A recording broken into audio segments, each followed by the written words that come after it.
जी, अस्सलाम वालेकुम everyone. Next start कर रहे हैं हम आपकी एप्थेल्मोलॉजी की रैपिड रिवीजन। और जितने भी इम्पोर्टेंट टॉपिक्स हैं आई ट्राइड कि मैं उसको जो है वो कवर करने की कोशिश करूं, और मैंने की भी है कि जितने भी नोट्स हैं उसके अंदर मैंने जो इंपॉर्टेंट टॉपिक्स हैं उनको लाजमी जो है वो कवर करने की कोशिश किया है। बाकी अगर कोई टॉपिक्स रह भी जाता है तो वो आपके जो आपको 200 जो टॉपिक्स के जो हैंडी नोट्स मिलेंगे इंशाल्लाह उसके अंदर जो है वो आपका कवर हो जाएंगे इंशाल्लाह। अच्छा, थोराइड आई डिज़ीज़ का क्या मतलब होता है कि आपकी यानी कि ऐसी कंडीशन जैसे आपने ग्रेव डिजीज़ को जो है वो कॉमनली जो है वो पढ़ा हुआ है कि ग्रेव डिजीज़ के अंदर आपकी जो ऑटोइम्यून कंडीशन होती है, यानी कि आपकी अपनी जो सी बॉडी होती है वो इम्यून सिस्टम जो सा इम्यून सिस्टम होता है वो आपके अपने टिश्यूज़ पे जो है वो अटैक कर देता है। ठीक है। और जो आपकी ऑर्बिट होती है या आपकी जो मसल्स होते हैं, सॉफ्ट टिश्यूज़ होते हैं, उनमें जो सा है वो आपकी फाइब्रोसिस होने के, इन्फ्लेमेशन होने के जो है वो चांसेस हो जाते हैं। ठीक है ना। और इसी वजह से फाइब्रोसिस की वजह से, इन्फ्लेमेशन की वजह से आपको आँख जो सी होती है वो बाहर की तरफ जो सा है वो निकली हुई जो सा वो आप देख सकते हैं। ठीक है।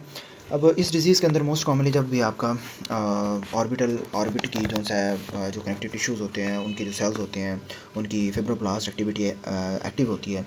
यानी कि जब भी ऑर्बिटल फिब्रोब्लास्ट होता है उसकी वजह से आपकी जो ग्लाइकोज अमाइनोग्लाइकन्स हैं, यानी कि पानी खींचने वाले जो मालिक्यूल्स होते हैं वो एक्टिवेट होते हैं। ग्लाइकोज अमाइनोग्लाइकन्स। ठीक है। तो वो बनते हैं, जब वो बनते हैं तो उसकी वजह से जो टिश्यूज़ होता है उन वो जो है वो पानी पकड़ते हैं। ठीक है ना। और जो है क्या कर जाते हैं, स्वेल कर जाते हैं। तो टिश्यूज़ जो होता है वो आपके स्वेल कर जाते हैं, यानी कि उसके अंदर जो है वो स्वेलिंग होना स्टार्ट हो जाती है। ठीक है। साथ ही जो आपके मसल्स और फैट होते हैं वो दोनों जो है वो बाहर की तरफ जो है वो आउटवर्ड मूव करते हैं। ठीक है। आपके जो फैट होते हैं और आपके जो मसल्स होते हैं वो आपके आउटसाइड जो है वो आपका मूव कर रहे होते हैं कि एक चीज़ आपको बाहर की तरफ निकलना स्टार्ट हो जाती है।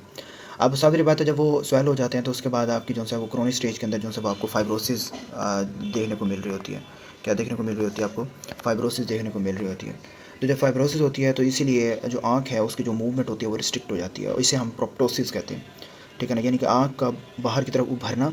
ठीक है ना। फिर उसकी वजह से आपको different different sign and symptoms देखने को मिल रहे होते हैं, जिसे हम प्रोप्टोसिस कहते हैं, डबल विजन कहते हैं।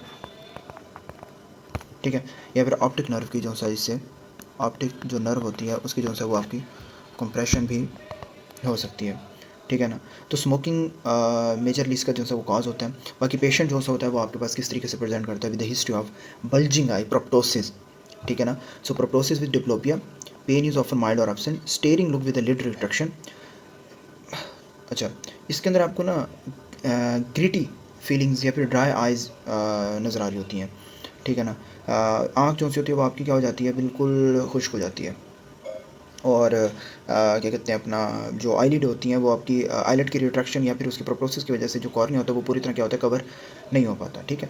तो इसके अंदर जो होता है वो आपको रेडनेस या वाटरी आइज़ और पेन, डबल विजन होना, यानी कि जो एक्स्ट्राओकुलर मसल्स होते हैं। डिप्लोपिया हमें क्यों नज़र आता है, डबल विजन हमें क्यों नज़र आ रही होती है? बिकॉज आपके जो एक्स्ट्राओकुलर मसल्स होते हैं, यानी कि आपकी जो आँख के ऐसे मसल्स जो आँख के अप एंड डाउन को कंट्रोल कर रहे होते हैं उसको सूज जाते हैं, टाइट हो जाते हैं। तो इसी वजह से जो दोनों आँखों की ट्रैक्शन होती है वो सही तरीके से अलाइन नहीं होती। ठीक है। और इसके अलावा photophobia, blurred vision, lid retractions वगैरह आपको देखने को मिल सकता है। ठीक है। Smoking worse the severity. हमेशा कहीं भी कार्सिनोजेंस का जिक्र आए, जो कार्सिनोजेंस होते हैं वो हमेशा आपकी जो लाइनिंग्स होती हैं, चीज़ होती हैं, उनको हमेशा से डैमेज कर रहे होते हैं। अब क्लिनिकल डायग्नोसिस के अंदर क्लिनिकली आपने अगर पेशेंट को डायग्नोस करना है तो उसके अंदर आपने हिस्ट्री लेनी है। हिस्ट्री के बाद आपने जो है thyroid disease, smoking, eye bulging, watery eyes, double eye, इन सारी चीज़ों को आपने लिखना है कि यार इन पेशेंट को जो है वो ये क्लिनिकली आप चीज़ें देख रहे हैं। इसके अलावा आपने जो है वो उसके अंदर टीएफटीज़ वगैरह करवाने होते हैं। Very important. अगर आपके पास थॉराइड का कोई भी पेशेंट आता है तो आपने सबसे पहले उसके टीएफटीज़ करवाने होते हैं, थॉराइड फंक्शनिंग टेस्ट करवाने होते हैं। इसके बाद आपने एंटीबॉडीज़ जो होता है वो चेक करने होते हैं, यानी कि थॉराइड रिसेप्टर्स के एंटीबॉडीज़ जो होते हैं वो स्पोर्ट होते हैं। ठीक है, ग्रेव डिजीज़ के अंदर। बाकी आपने सीटी और एमआरआई जो सा करवाना होता है ऑर्बिट का, जिससे जो डायग्नोज होता है वो अगर अनक्लियर है तो हमें आइडिया हो जाएगा कि इसके अंदर इधर इसके अंदर कोई मेजर जो बोन है या ऑप्टिक नर्व है वो इन्वॉल्व तो नहीं हो रही, सर्जरी तो नहीं प्लान कर सकते हम इसके अंदर। मसल्स और जो ऑर्बिटल टिश्यूज़ हैं उनकी इन्लार्जमेंट हम देख सकते हैं। क्लियर। बाकी इसकी जो ट्रीटमेंट होती है आपकी, ट्रीटमेंट के अंदर आपने जो आइज़ हैं उनको लुब्रिकेट करना होता है। आपने आर्टिफिशियल स्टेयर्स जो होते हैं वो आपने जनरेट करने होते हैं, यानी कि जो आई की सरफेस पे ऊपर मॉइस्चर जो बैरियर्स बने होते हैं या ड्राइनेस है, एक्सपोजर है, जो डैमेज कर रहे होते हैं उनको जो सब आपने ख़त्म करना होता है। इसके अलावा स्मोकिंग को आपने ख़त्म करना होता है, यानी कि आपने लुब्रिकेटिंग आई ड्रॉप्स यूज़ करने हैं। इसके अलावा आपने स्मोकिंग को ख़त्म करना है। स्टेरॉयड थेरेपी यूज़ कर सकते हैं आप, ठीक है, ताकि इन्फ्लेमेशन या जो टिश्यू एडिमा होता है उसके वो जो उसे जो है वो सप्रेस कर दें। इसके अलावा टेप्रो जो मुबाब हम यूज़ कर सकते हैं। एक मिनट, टेप्रोटुमुबाब जो होती है वो इंसुलिन लाइक ग्रोथ फैक्टर 1 होती है, और ये आपकी जो IGF-1 जो से होते हैं उनको जो है वो ब्लॉक करती है, जिससे इम्यून सिग्नलिंग या टिश्यूज़ की जो स्वेलिंग होती है वो आपकी कम हो जाती है, ठीक है। और इसमें आपको प्रोप्टोसिस और डिप्लोपिया के अंदर भी इफेक्ट मिलता है। पर फिर उसके बाद आपकी ऑर्बिटल डिकम्प्रेशन सर्जरी या स्ट्रैबिस्मस सर्जरी, जिसमें स्कॉर्ड या टिश्यूज़ जो टाइट मसल्स होते हैं उनके अलाइनमेंट को ठीक की जाती है, वो फिर आपकी सर्जरी वगैरह देखी जाती है। नेक्स्ट आ जाता है आपका orbital cellulitis, very important. Orbital cellulitis को आपने हमेशा से डिफ्रेंशिएट करना होता है कुछ कंडीशन के साथ, जो आगे जाके ये म्यूकोरमाइकोसिस या फंगल इन्फेक्शन जैसी जो डिजीज़ हैं उनसे रिलेट करती है, अगर इन्फेक्शन जो है वो बहुत ज़्यादा हो जाए। बिकॉज आपका जो ENT का जो एरिया होता है ना बहुत सेंसिटिव होता है, जो कि आपके जो ब्रेन और स्कल से जो होता है वो आपका बड़ा कोरिलेट कर रहा होता है। ENT के एरिया के साथ साथ आपकी जो आई का एरिया होता है वो भी सबसे इंपॉर्टेंट होता है, क्योंकि वो भी आपका ब्रेन के साथ इंटरकनेक्टेड होता है, और जितनी भी ये चीज़ें होती हैं ये आपकी क्रेनियल नर्व से जो है वो भरी पड़ी होती हैं। तो इसलिए जितनी भी चीज़ें होती हैं ना ये बड़ी इंपॉर्टेंट है कि related to the extension of the disease into the brain.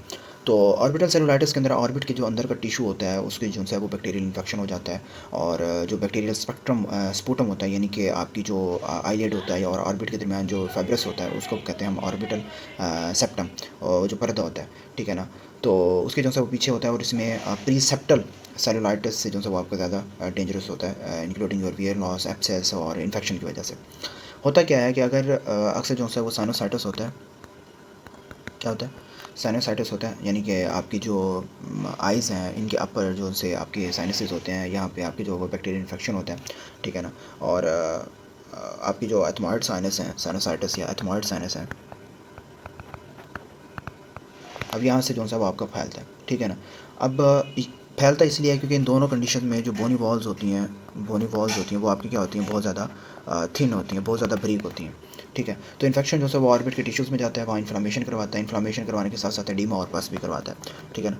यहाँ से जाता है, उसके बाद जाके जो है वो अपना इन्फ्लेमेशन करवाता है, इन्फ्लेमेशन के साथ साथ जो है वो आपको एडिमा करवाता है, और एडिमा के साथ साथ आपको जो है वो वहाँ पे पस फॉर्मेशन होना शुरू हो जाती है।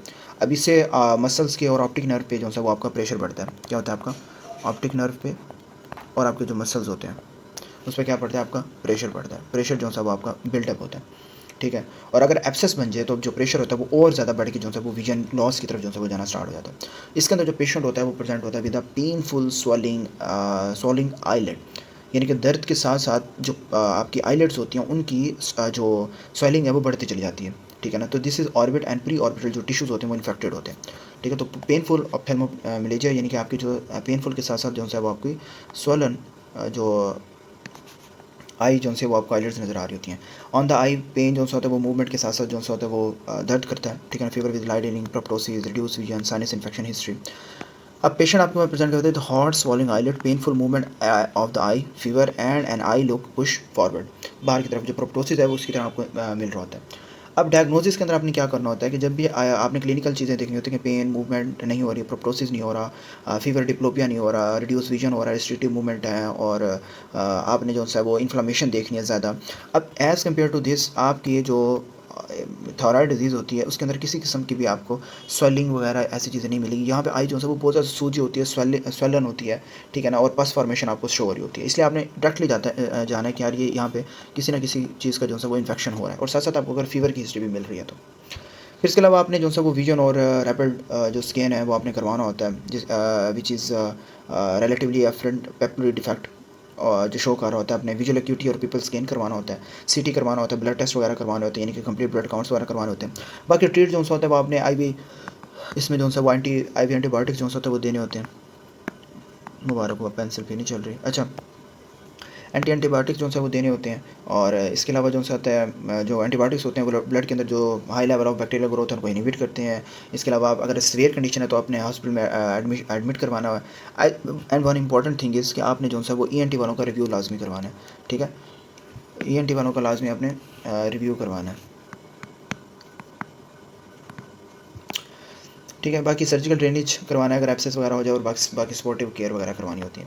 फिर आपका आ जाता है लक्रिमल एपरेटस, जिसमें इंपॉर्टेंट टॉपिक इज एपिफोरिया, एपिफोरिया क्या होता है? एपिफोरिया का मतलब ये होता है कि आपकी जो आइज़ हैं उनसे जो सा तो आपकी जो टेयर्स हैं यानी कि आंसू वगैरह उनका जो सा वो बहना, यानी कि जो टेयर्स हैं उनका जो सा वो आपके बार बार आपके फेस पे जो सा वो गिरता रहता है, ठीक है ना। इसे कहते हैं एपिफोरिया, यानी कि epiphora means watering of the eyes, ठीक है, वाटरिंग ऑफ द आइज़। अब it happen either because too many tears are produce और because drainage is block.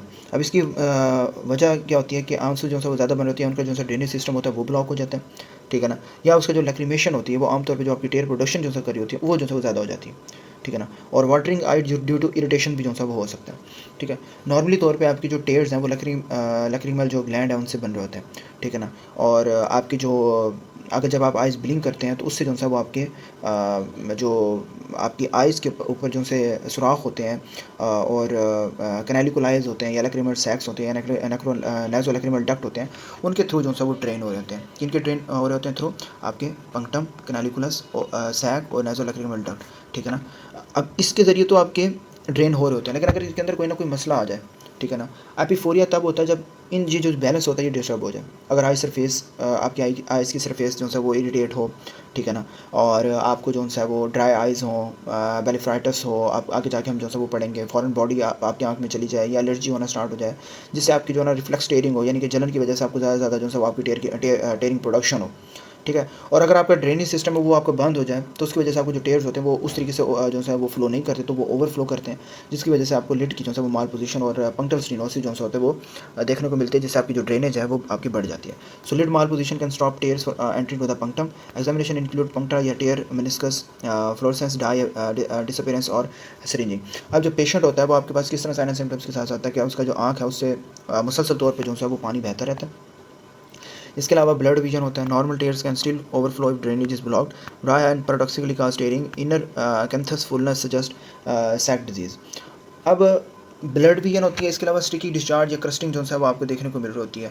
Crusting का मतलब क्या होता है कि आपको जो डिस्चार्ज होता है वो आपको चिपचिप होता है, चिपचिप हो रही होती है, और जो आपकी जो ये आईलिड्स वगैरह होती हैं उनके ऊपर जो सी पलकें वगैरह होती हैं उनके ऊपर जो होता है वो आपको मैल जमना स्टार्ट हो जाती है, ठीक है ना। अगर ड्रेनेज के साथ साथ जो ड्रेनेज है वो ऑब्स्ट्रक्शन के साथ साथ आपका इन्फेक्शन को भी या म्यूकस जो रिटेंशन है उसको जो इनर कैंथस होता है उसकी जो फिलनेस करवा देते हैं, यानी कि जो आँख के अंदर वाला कोने होते हैं ना ये, उनमें जो है वो आपकी ऑब्स्ट्रक्शन जो है करवा रही होती है, वहाँ पे आपकी जो मैल है वो जमा होना स्टार्ट हो जाती है। जब भी आप हाथ लगाते हैं या हाथ से साफ़ करते हैं तो आपको जो है ना वो मैल आपको जो है वो मिलती है। बाकी स्किन इरिटेशन होना स्टार्ट हो जाती है और रिकरेंट जो है इन्फेक्शन जो है वो इनर कैंथस जो होता है उसके ऊपर आपको फील होना स्टार्ट होती है। ये ऐसे होता है ना, तो ये इस साइड को जो है वो कैंथस कहते हैं। बहरहाल इसके हिस्ट्री और एग्जामिनेशन के अंदर आपको जो पेशेंट है वो बताता है कि often reports constant watery eyes, blood vision from the tears on the cornea and wiping the I again and again, ठीक है। और एग्जामिनेशन के अंदर जो होता है वो आपने पंक्टम और लिड्स को देखना होता है कि वो तंग तो नहीं है, गलत जगह पर तो नहीं है, या उसको जो है वो एक्ट्रोपियन की हिस्ट्री है वो तो नहीं है। एक्ट्रोपियन यानी कि जो आपकी पलकें हैं वो आपकी बाहर की तरफ मुड़ तो नहीं गई। इसके अलावा एंट्रोपियन, ये आगे जाके हम पढ़ते हैं, एंट्रोपियन एक्ट्रोपियन अंदर मुड़ जाना, उसकी वजह से ड्रेनेज आपकी डिस्टर्ब हो जाती है। इसके अलावा प्रोबिंग एंड सिरिंजिंग या इरीगेशन ये इरीगेशन बहुत इंपॉर्टेंट है। अगर आँख वगैरह में कुछ चला जाए तो इरीगेशन वगैरह आपने करनी होती है, ठीक है ना। और फर्दर टेस्ट वगैरह हम नेज़ल एंडोस्कोपी वगैरह हम जो है वो करवा सकते हैं। बाकी ट्रीटमेंट में आपने लुब्रिकेंट्स वगैरह देने होते हैं, ट्रीटमेंट के आपने लुब्रिकेंट्स देने होते हैं, ठीक है। और लुब्रिकेंट्स के साथ अगर ड्राई आइज़ हैं तो वो जो है वो ठीक वगैरह हो जाती हैं। इसके अलावा जो है वो लिड हाइजीन या फिर आपने ट्रीटमेंट करना होता है बेलिफ्राइटिस का, ठीक है, या आप आगे जाके देखेंगे। इसके अलावा पंक्टल डायलेशन आपने करवानी होती है ताकि जो फ्लो है वो आपका जो है वो डिस्टर्ब ना हो। और मसाज वगैरह करना होता है, वार्म कंप्रेसिव जो है वो करने होते हैं। बाकी डेक्रोसिस्टो रिनोस्टोमी जो है वो करना होता है, जिसे हम DCR कहते हैं। DCR जिन्होंने आप था रोटेशन किया उन्हें आइडिया होगा विच व्हाट इज़ डेक्रोसिस्टो रिनोस्टोमी, यानी कि सर्जिकल जो सर्जरी होती है जिसमें आपके जो लैक्रिमल सैक होते हैं नोज़ के दरमियान एक न्यू पासेज बना दिया जाता है ताकि जो ब्लॉक नेज़ और लैक्रिमल डक्ट हैं उनका जो है वो बाईपास किया जा सके, ठीक है। इसके अलावा एक्यूट डेक्रोसिस्टाइटिस है। एक्यूट डेक्रोसिस्टाइटिस से क्या मुराद है कि आपकी जो लैक्रिमल सैक होती है उसके अंदर जो है वो एक्यूट बैक्टीरियल इन्फेक्शन हो, ठीक है। और अभी आमतौर पे आपकी नेक्रो जो नेज़ोलैक्रिमल डक्ट है उसके ऑब्स्ट्रक्शन की वजह से हो सकती है। तो acute dacryocystitis is an infection of lacrimal sac and it is painful tender swelling below the medial canthus. अभी मैंने आपको कैंथस का बता दिया पीछे। होता क्या है कि आपकी जो नेज़ो लैक्रिमल डक्ट होती है वो उसके बंद होने की वजह से जो लैक्रिमल सैक होते हैं उसके अंदर आपकी टेयर या म्यूकस जो है वो कलेक्ट हो रहा होता है। अब जब वो म्यूकस और टेयर जो होते हैं वो आपके जो है वो यूजुअली आपके ब्लॉक कर रहे होते हैं, उसकी वजह से आपकी ऑब्स्ट्रक्शन जो है वो फील हो रही होती है, तो उसकी वजह से आपकी स्टेसिस की वजह से आपको बैक्टीरिया वहाँ पे ग्रो करना स्टार्ट कर देता है। ठीक है ना, आपको जो बैक्टीरिया होता है वो आपको क्या करना स्टार्ट कर देता है, ग्रो। अच्छा, आपको जो बैक्टीरिया होता है जो ऑब्स्ट्रक्शन वाली जगह होती है उसकी वजह से आपको जो बैक्टीरिया होता है वो उस जगह पे आपका ग्रो करना स्टार्ट कर देता है। जब वो ग्रो करना स्टार्ट कर देता है वो जो सैक होती है वो वहाँ उसकी वजह से जो सैक होती है वो क्या हो जाती है, इन्फ्लेम्ड हो जाती है, फूल जाती है। ठीक है ना, इन्फ्लेम्ड के साथ साथ जो है उसके अंदर एडिमा होना स्टार्ट हो जाता है, सूजन होना स्टार्ट हो जाती है, और साथ के साथ जो है वो आपको एब्सेस फॉर्मेशन जो है वो आपको देखने को मिल रही होती है। ठीक है ना, कि आपकी जो पस है उसकी कलेक्शन होना स्टार्ट हो जाती है। अगर इन्फेक्शन जो है वो स्प्रेड कर जाए तो आपके जो सराउंडिंग टिश्यूज़ होते हैं उनके अंदर फिर वही कंडीशन सेलुलाइटिस की कंडीशन होना स्टार्ट हो जाती है। That why our eye is a very sensitive area where it can't be where any of the infection, any of the foreign body, any of the trauma history, जो कि फिर बाद के अंदर जाके बहुत ज़्यादा जो है वो आपको मसले काज करती है। Skin become red, warm and tense. Sac massage is avoided in acute phase and treatment is antibiotic and later definitive drainage procedure. Patient कैसे प्रेजेंट करता है आपके पास, एक तो आपको जो है वो टेंडर स्वेलिंग होती है एट मीडियल कैंथस, पेन होती है, रेडनेस होती है, वाटरिंग होती है, discharge may point and abscess underlying duct is common. अब जो पेशेंट होता है उसको जो सा होता है वो पेनफुल स्वेलिंग होती है नियर द नोज, फीवर होता है sometime and sticky watering from the same eye. अब अगर आपने इसको इसके साथ प्रेजेंट करना है तो इसके अंदर आपको क्लिनिकल हिस्ट्री की जो है तो वो आपने देखना होता है, यानी कि डायग्नोसिस देखना होता है। अब आपकी जो क्लिनिकल हिस्ट्री के अंदर आपको pain, redness, swelling, watery discharge आपको देखने को मिल रहा होता है। अब इसके अंदर आपने वही डक्ट्स वगैरह सेम वही कंडीशन है कि आपने जिस तरह पीछे पढ़ा है कि आपकी जो डक्ट्स होती हैं उसके अंदर ब्लॉकेज हो रही होती है। ठीक है, अब यहाँ भी देखते हैं, डॉक्टर ये देखते हैं कि आपकी जो सिविरिटी है या स्प्रेड है वो तो नहीं है ज़्यादा, कि आपकी जो सैक है वो उस तक लिमिटेड है या आपकी सेरोलाइटिस वगैरह भी हो रहा है इसके अंदर। ठीक है, और इसके अंदर फोर्सफुली जो है वो सिरिंजिंग करते हैं अक्यूट फेस के अंदर। ठीक है, और ट्रीटमेंट जो है हमने सिस्टमिक एंटीबायोटिक्स वगैरह देनी होती है और वार्म कंप्रेसिस देने होते हैं। ठीक है ना, वार्म कंप्रेसिस हमने गर्म पट्टियाँ जो होता है वो आपने रखनी होती हैं, और इसके अलावा जो है वो पेन या कंट्रोल की जो मैनेजमेंट है वो आपने करनी होती है। एट द एंड जो है आपने DCR करना होता है इफ़ नीडेड, तो डेफिनेटिव सर्जरी के अंदर आपने DCR की तरफ जाना होता है। फिर क्रोनिक डेक्रोसिस्टाइटिस वो ये है कि अगर लैक्रिमल सैक की क्रोनिकली इन्फेक्शन हो जाए तो वो होता है, आपने इसको खुद एक दफ़ा देख लेना। लिड्स में अब इंपॉर्टेंट एंट्रोपिन जो हम ऊपर पढ़ रहे थे कि एंट्रोपिन का जो है वो क्या मतलब होता है और एक्सट्रोपिन का जो है वो क्या मतलब होता है। अब देखें, एंट्रोपिन का मतलब क्या होता है कि in entropion the lid margin turns inward, यानी कि आपकी जो आंख है वो अंदर की तरफ चली जाती है। मेरे से मिस्टेक ये हुई है इसके अंदर कि आपको मैंने यहाँ इमेजेस मैंने नहीं रखी। ठीक है, आई विश कि मैं यहाँ पे इमेजेस रखता, लेकिन आपने जो है ना वो जाके एक दफ़ा देख लेनी है। ठीक है, बल्कि मैं अभी ऐड कर देता हूँ, ये मैंने इमेजेस जो सब ऐड कर दिए। देख लें कि जो एंट्रोपियन होता है उसके अंदर जो आईलिड होती है उसकी जो एंडिंग होती है किनारा जो सा होता है, इन दोनों के अंदर जो किनारा होता है वो अंदर की तरफ जो है वो मुड़ जाता है। ठीक है ना, यानी कि अब ये देखें, ये अंदर की तरफ जो है वो आपका अंदर की तरफ चला गया, और इसकी वजह से जो लोअर आईलिड होती हैं वो होता है, और इसी की वजह से जो आईलिश होती हैं कॉर्निया होती है, ये कंजक्टिव हुआ होता है, उसको रब जो है वो कर रही होती है, जो उसकी वजह से आपको सिम्टम्स जो है वो देखने को मिल रहे होते हैं। तो सबसे पहले जो कॉमनली जो है वो इन वल्वुलेशन जो होता है वो वल्शनल चेंज इन वल्शनल चेंज जो होता है वो आपको देखने को मिल रहा होता है, इन वल्शनल चेंज। इसका मतलब क्या होता है कि उम्र के साथ साथ आपको आइडिया है ना कि आपकी उम्र के साथ साथ जो उनसी आँखें होती हैं उसके दरमियान जो है वो आपकी जो आईलिड्स होती हैं वो कमज़ोर हो जाती हैं, और उनके दरमियान जो है वो एक लाइंस जो है वो बनना स्टार्ट हो जाती हैं, जो बुजुर्ग लोग होते हैं। ठीक है ना, और इसकी वजह से जो लोअर लिड जो है वो रिट्रैक्टर वगैरह होना स्टार्ट हो जाते हैं। So this is a common thing. Entropion and ectropion की जो आईलिड्स होती हैं वो एक में अंदर चली जाती हैं, जो है वो बाहर चली जाती हैं। बाकी इसके अंदर जो पेशेंट प्रेजेंट होता है with irritation, tearing, photophobia and feeling that something is scratching the eyes. In the ectropion, patient come with a dropping eyelid, watering, redness and exposure discomfort, और मोस्ट कॉमनली जो है वो एज रिलेटेड ही होती हैं। ठीक है, अब मोस्ट कॉमन इंपॉर्टेंट कंडीशन है ब्लेफराइटिस। मोस्ट आपने शायद मोस्ट कॉमनली पेशेंट उसमें भी देखी हो, क्या कहते हैं अपना एग्ज़ाम के अंदर। तो ब्लेफराइटिस का मतलब ये होता है कि जो आपके आईलिड्स के मार्जिन्स होते हैं ना, अब फॉर एग्जांपल ये आपकी हेल्दी आई है, ठीक है ना, इसमें किसी किस्म की भी कोई ना कोई इन्फ्लेमेशन नहीं है, बट लुक एट दिस कि आपको इसके अंदर हर जगह के ऊपर जो सा होता है वो एक तो आई जो सा होता है वो अपीयरेंस चेक करें कि इसकी यहाँ पे ऐसा कोई अपीयरेंस ऐसी नहीं है, लेकिन यहाँ पे इसकी देखें कि आई जो है वो स्वेलो है और उसको जो है वो आपको डेंड्रफ जैसे पड़ा होता है ना, ठीक है ना, उसकी तरह की जो है वो आपको इन्फ्लेमेशन जो है वो देखने को मिल रही होती है। तो ब्लेफाराइटिस के अंदर जो सा होता है वो आपको जो मार्जिन हैं उनकी जो है वो आपकी अपर या लोअर मार्जिन जो है उसकी इन्फ्लेमेशन होना स्टार्ट हो जाती है।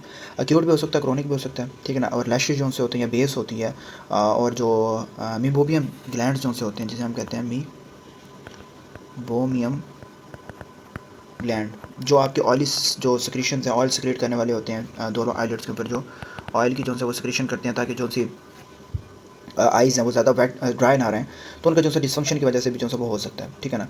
तो इनके जो किनारे होते हैं आइज़ के, पलकों के जो किनारे होते हैं, स्कालिंग और ऑयल ग्लैंड की जो है वो प्रॉब्लम की वजह से जो है आपको ब्लेफाराइटिस जो है वो देखने को मिल रहा होता है। अब इसके अंदर जो है वो बैक्टीरियल की क्रोनाइजेशन होना स्टार्ट हो जाती है, यानी कि जो है वो आपके बैक्टीरिया जो है वहाँ पे आना स्टार्ट हो जाते हैं। सेबोरिया एक कंडीशन होती है कि ऑयली जो फ्लाई की स्किन है उसकी प्रॉब्लम आना स्टार्ट हो जाती है, और जो मीबोबियन जो ग्लैंड्स हैं उनका डिसफंक्शन होना स्टार्ट हो जाता है। अब जब वो एबनॉर्मल हो जाएंगे या टेयर की वो प्रोडक्शन नहीं होगी, तो जो टेयर है वो इंस्टेबल होगा और आपको ड्राई आई सिम्टम जो है वो आपको शो होंगे। तो पेशेंट आपको कैसे प्रेजेंट करता है? Usually report itchy gritty eyes, crust on waking and repeated mild redness, ठीक है ना। अब सारों का जो डिफ्रेंशिएशन है ना मैं आपको आगे जाके बताऊंगा। तो पेशेंट जो होता है वो इन्फ्लेमेटरी रिएक्शन की वजह से, एरिथमा या एडिमा की वजह से भी आ सकता है, यानी कि जो सुर्ख आइज़ होती हैं वो, या सूजन की वजह से भी आपको प्रेजेंट कर सकते हैं, और पलकों के ऊपर या बालों के ऊपर जो है वो क्रस्ट जमा हुआ होता है, ठीक है, और सिक्रीशंस की वजह से। बहरहाल आपको जो है वो ग्रेटी फीलिंग्स जो है वो आ रही होती है, इरिटेशन होना स्टार्ट हो जाती है। डायग्नोसिस के अंदर आपने फिजिकल एग्जामिनेशन करना है, जिसके अंदर आपने स्लिट लैम्प जो एग्ज़ाम है वो आपने करना होता है, ठीक है ना। और उससे आपने जो लिड मार्जिन होते हैं, क्रस्ट होते हैं, और मीबियम्स ग्लैंड्स होते हैं, उनको जो है वो उनकी सिक्रीशन जो होते हैं वो आप देख सकते हैं, ठीक है। ट्रीटमेंट के अंदर आपने वार्म कंप्रेसेस वगैरह यूज़ करनी है, ठीक है ना। क्रस्ट एट लैश रूट्स, मॉर्निंग स्टिकनेस, जब भी सुबह उठेंगे तो आपको जो है वो क्रस्ट वगैरह फील होंगे। रिकरेंट इन्फेक्शन में meibomian gland dysfunction is a very important clue point and often chronic और बैक्टीरियल। तो इसके अंदर लिड के hygiene, warm compressor, artificial tears, antibiotics और टेट्रासाइक्लिन, एजिथ्रोमाइसिन वगैरह जो है हम दे सकते हैं because of anti inflammatory effect या मीबियन की सिक्रीशंस को मॉडिफाई करने के लिए। फिर आ जाता है आपका स्टाई। ये आपको दाना तो ज़िंदगी में कहीं ना कहीं बना ही होगा, ठीक है ना, जिसे हम हॉर्टिलोम जो सभी कहते हैं। अब इसके अंदर जो आईलेट जो ग्लैंड्स होते हैं उनकी जो है वो पेनफुल इन्फेक्शन होना स्टार्ट हो जाती है। इस बेसिकली आपका एक्सटर्नल होता है, ठीक है ना, और जो लैश या फॉलिकल्स होते हैं उनकी जो है वो बाहर की तरफ जो है वो पड़ा होता है। मोस्ट कॉमनली जो उनका इन्फेक्शन होता है इसे कहते हैं स्टेफ्लोकोकस इन्फेक्शन, ठीक है। आपका साफ सी बात है, जो ग्लैंड है या फॉलिकल होता है वो ब्लॉक होता है, उसकी वजह से आपकी जो बैक्टीरियल की मैनिपुलेशन होती है और आपको बाहर की तरफ जो है तो वो सुपरेटिव इन्फ्लामेशन, यानी कि पीप वाली, पस वाली जो है वो आपको जो इन्फ्लामेशन है वो आपको शो होती है। और इसका आपको पता भी है कि आपको आइस का इंतहा का पेन होता है। एक और भी दिखाता हूँ, उसमें भी वो भी किसी न किसी को जो है वो होता है।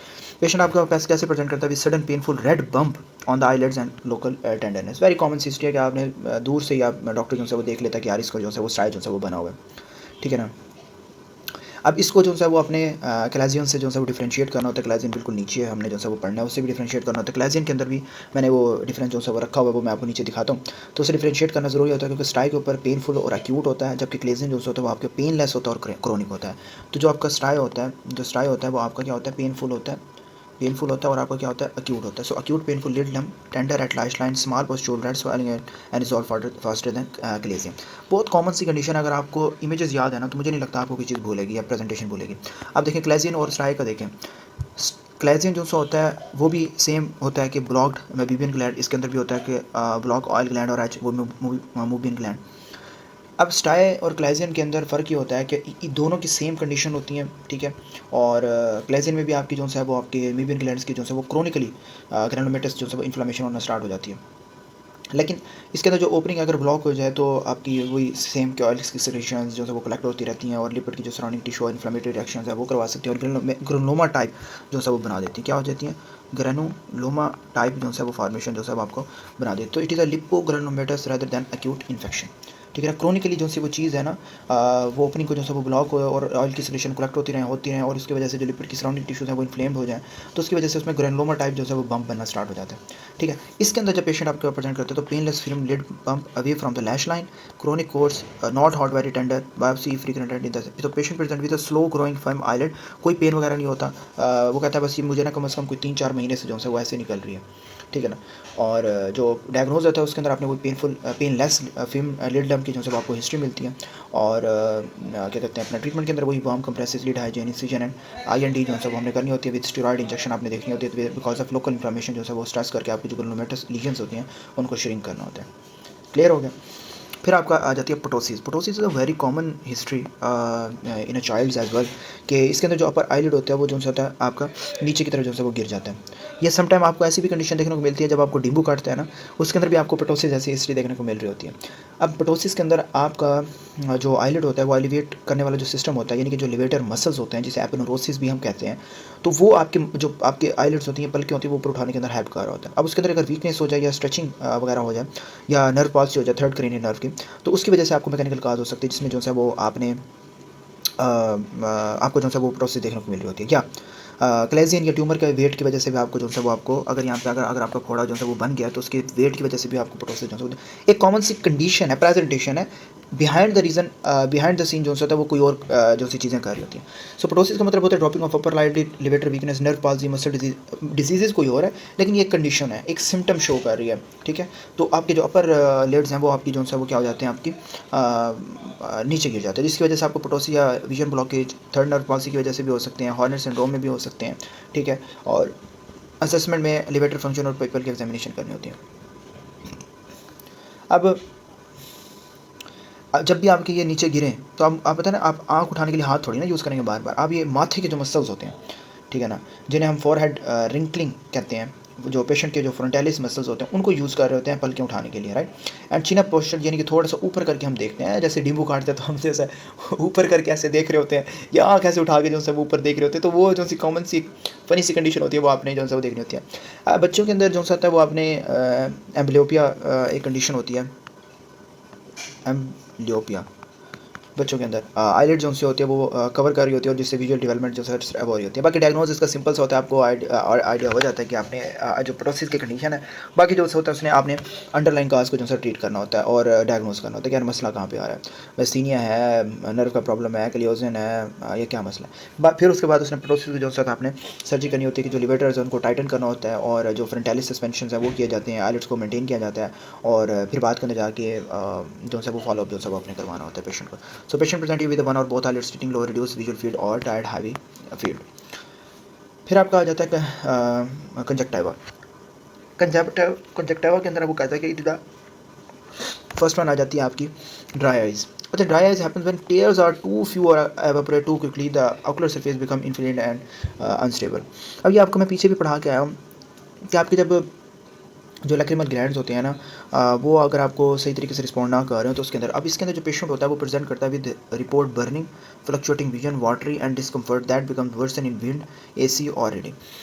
जो पेशेंट होता है उसको ड्राई आइज़ के अंदर बर्निंग और ग्रिटीनेस फील होती है, बहुत ज़्यादा इचिंग जो है वो फील हो रही होती है, वर्स होती है with screen use, paradoxical tearing. और अच्छा समटाइम तो ये होता है ना कि अगर आप स्क्रीन बहुत ज़्यादा यूज़ कर रहे हैं या आप बहुत ज़्यादा यूज़ टू है स्क्रीन का, तो उसमें आपको जो होता है वो बहुत ज़्यादा इचिंग फील हो रही होती है, राइट। और लेकिन समटाइम जो होता है वो आपको पानी निकल रहा होता है, तो ये वो कहते हैं ना खा लो ये निमत है, तो ये जो होता है वो आपको देखना होता है चीज़ों को, ठीक है। तो आपने जो होता है वो tearing string mucus can occur improve with the lubrication वगैरह, वो लुब्रिकेशन वगैरह ये चीज़ें जो है आपने देनी होती हैं। फिर आ जाता है इन्फेक्टिव कंजक्टिवाइटिस। इन्फेक्टिव कंजक्टिवाइटिस और आपका जो ड्राई आई डिजीज़ है यानी कि आपके कंजक्टिवाइटिस की जो सी डिजीज़ है उनको हमने देखे हैं। तो इन्फेक्टिव कंजक्टिवाइटिस आपको क्लियरली जो होता है वो आपको बता रहा होता है कि आपके कंजक्टिवा के अंदर जो इन्फेक्शन है वो आप आइदर इट्स अ वायरल और either is a bacterial infection. Clear. Viral disease के अंदर जो होता है वो आपको वाटर डिस्चार्ज और पेरी ऑरिकुलर नोड्स नज़र आ रहे होते हैं। बैक्टीरियल डिजीज़ के अंदर जो होता है वो आपको म्यूकोपुरुलेंट डिस्चार्ज। प्लीज़ आप इन जो फाइंडिंग्स हैं इनको लाजमी याद रखना, पेपर के अंदर लाजमी एक ना क्वेश्चन जो है वो इसमें से पूछा जाएगा कि जो वायरल डिजीज़ अगर पेशेंट प्रेजेंट किया with water discharge with in peri auricular nodes, तो वो क्या है आपने बताना वायरल इन्फेक्शन है। अगर म्यूकोपुरुलेंट डिस्चार्ज आपको नज़र आ रहा है तो क्या है बैक्टीरिया है, ठीक है ना। और इसके अंदर जो से वो आइज़ है वो आपको रेडिश स्टिकी आपको जो है वो देखने को मिल रही होती हैं। अब दोनों में जो वायरल कंजक्टिवाइटिस है वो ज़्यादा एडिनोवायरस की वजह से जो हो रहा होता है, जिसमें आपकी एपिथेलियल है वो इरिटेशन हो जाती है और वाटर जो होता है वो जो वाटर इन्फ्लेमेशन है वो कर रही होती है। बहरहाल जो बैक्टीरियल कंजक्टिवाइटिस है उसके अंदर आपको म्यूकोपुरुलेंट डिस्चार्ज यानी कि आपको जैसे बलगम वगैरह नहीं होता और वो और पास जो सा मिक्स आपको पता है, एक तो स्पोटम होता है ना, एक होता है म्यूकोपुरुलेंट, मतलब म्यूकस और पुरुलेंट दोनों, बलगम और आपका जो पीप जैसा स्ट्रक्चर होता है वो आपको जो सा वो आपको नज़र आ रहा होता है, ठीक है। तो thick white yellow and green discharge, ठीक है, इसके अंदर आपको जो सा वो मिल रहा होता है। जो पेशेंट होता है उसको वाटरी डिस्चार्ज होता है, इसके अंदर येलो, ग्रीन और वाइट तीनों किस्म के जो है डिस्चार्ज आपको देखने को मिल रहे होते हैं बिकॉज ऑफ बैक्टीरिया, ठीक है। बैक्टीरियल कंजक्टिवाइटिस में हमेशा आपको पस सेल्स और बैक्टीरिया की जो है वो वजह से आपको जो है वो डिस्चार्ज आपका ठीक होता है। इरिटेशन, फोटोफोबिया, ये दोनों की जो है वो कंडीशन होती है। वायरल केसेस के अंदर आपको प्रियोरिकुलर नोड यानी कि जो कान के आगे जो ग्लैंड्स होते हैं, लिम्फ नोड्स होते हैं, उनके अंदर आपको दर्द होता है, ठीक है, क्योंकि पूरी एग्जामिनेशन अगर आपने करनी है तो उसमें आपको दर्द होगा, क्योंकि जो वायरल होता है वो इम्यून रिस्पॉन्स का आपका जो है वो लिम्फ नोड्स को जो है वो इन्वॉल्व कर रहा होता है। इसलिए peri auricular nodes is a classical presentation of या classical sign of the viral infection. Diagnose आपने क्लिनिकल करना होता है, वायरल हो या बैक्टीरिया हो, हिस्ट्री हो, डिस्चार्ज हो, नेचर हो, उसे डिफरेंशिएट करना है आपने, ठीक है। सिम्टम्स इम्यूनो कम्प्रोमाइज पेशेंट्स या इन चीज़ों में आपने देखना होता है। सस्पेक्टेड गोनोकोकल क्लाइमेटियल इन्फेक्शन जो है वो भी आपने देख लेना होता है। ट्रीटमेंट के अंदर आपने आईलेट की क्लीनिंग्स वगैरह, कोल्ड कंप्रेसर्स वगैरह जो सब आपने रखने होते हैं। वायरल कंजक्टिवाइटिस के अंदर आपने स्पोर्टिव ट्रीटमेंट करना होता है, यानी वायरस को जो आप डायरेक्ट जो खत्म करने वाली जो ड्रॉप्स होती हैं वो तो नहीं होती, लेकिन बॉडी के अंदर जो खुद का इन्फेक्शन होता है वो क्लियर करना होता है। बैक्टीरियल इन्फेक्शन में आपने टॉपिक करना, क्योंकि वायरल का ना कहीं पे भी कोई इतना ज़्यादा वो नहीं है। इसके अलावा बैक्टीरियल कंजक्टिवाइटिस में अपने टॉपिकल एंटीबायोटिक्स वगैरह देने होते हैं, यानी कि बैक्टीरिया की ग्रोथ जो सी हो रही है तो उसको निवेट वगैरह करना होता है।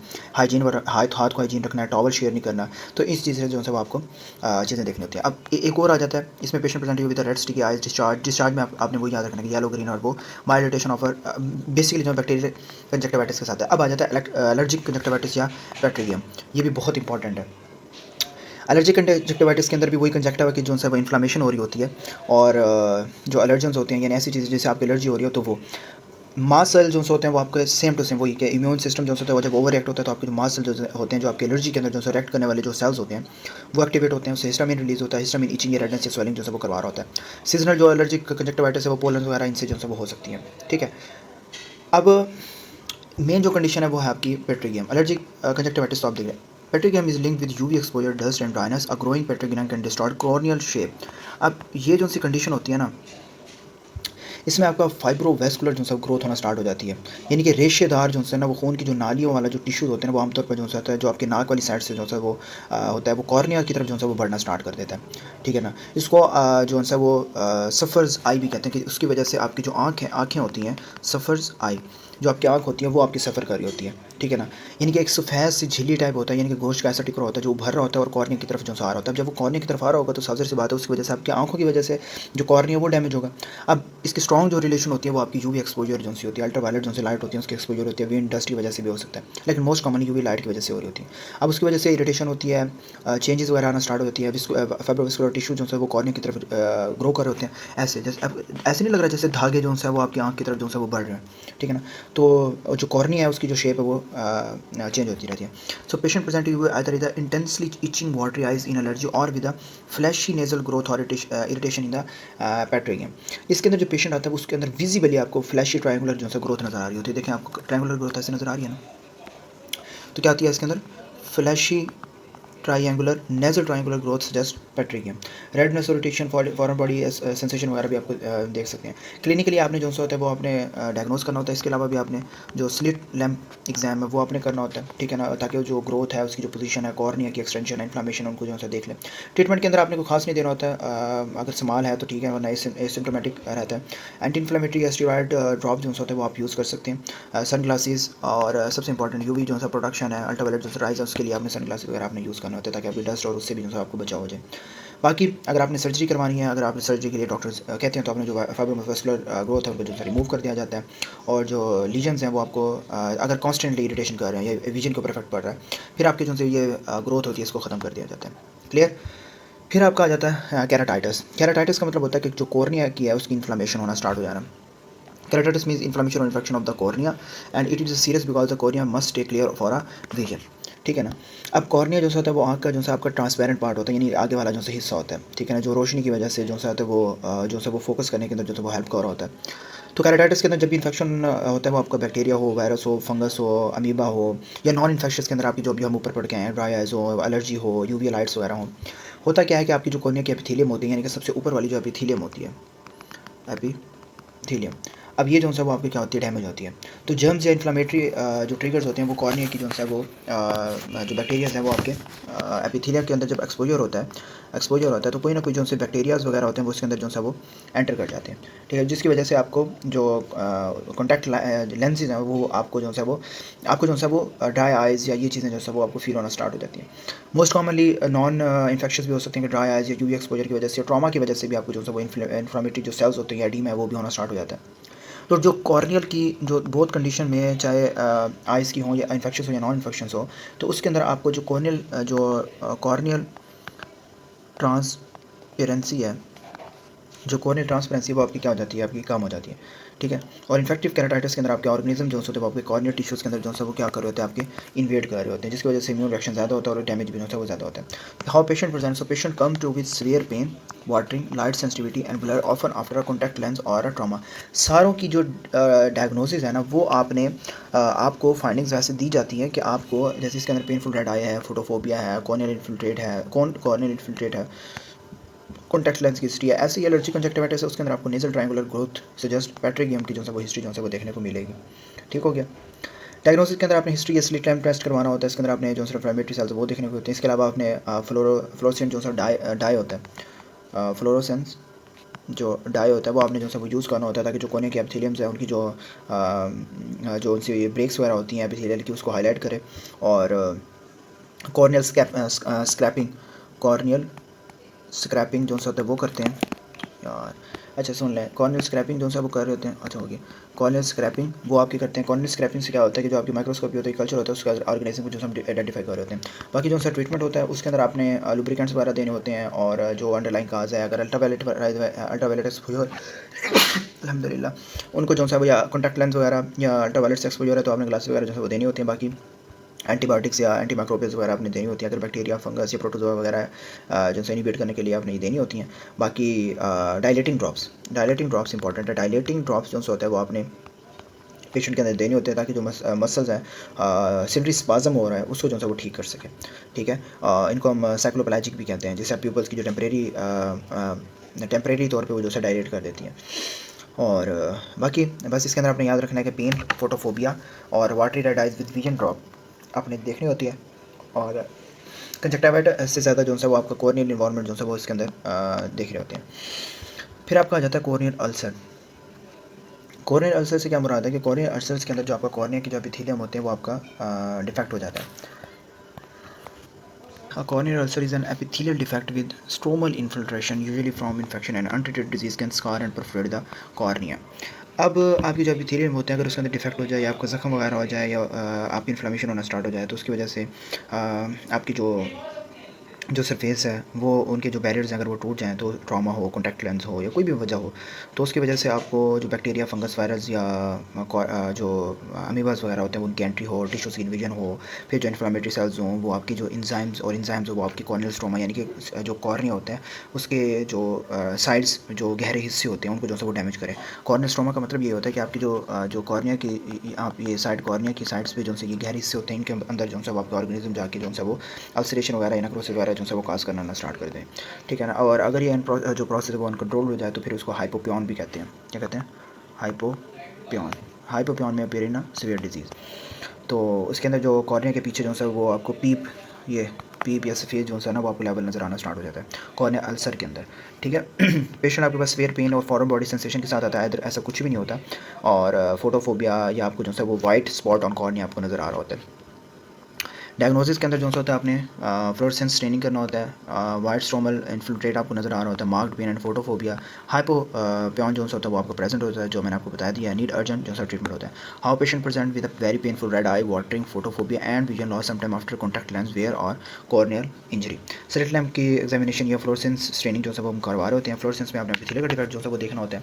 और इसके अलावा आप जो एप्थॉल्मोलॉजिस्ट हैं वो अक्सर आपके जो अल्सर्स होते हैं उनको भी जो है रूल आउट करने के लिए जो कॉर्नियल स्क्रैप है वो लेते हैं ताकि मोडरेट या सीवियर डिजीज़ या आपकी जो सेंट्रल है, लार्ज है, एटीपिकल है, उनको चेक करने के लिए, ठीक है। और माइक्रोस्कोपी के लिए जो हमने पॉजिटिव जो ऑर्गेनिज्म उनको देखना होता है। बाकी ट्रीटमेंट के अंदर टॉपिकल एंटीमाइक्रोबियल्स वगैरह हमने देनी होती हैं।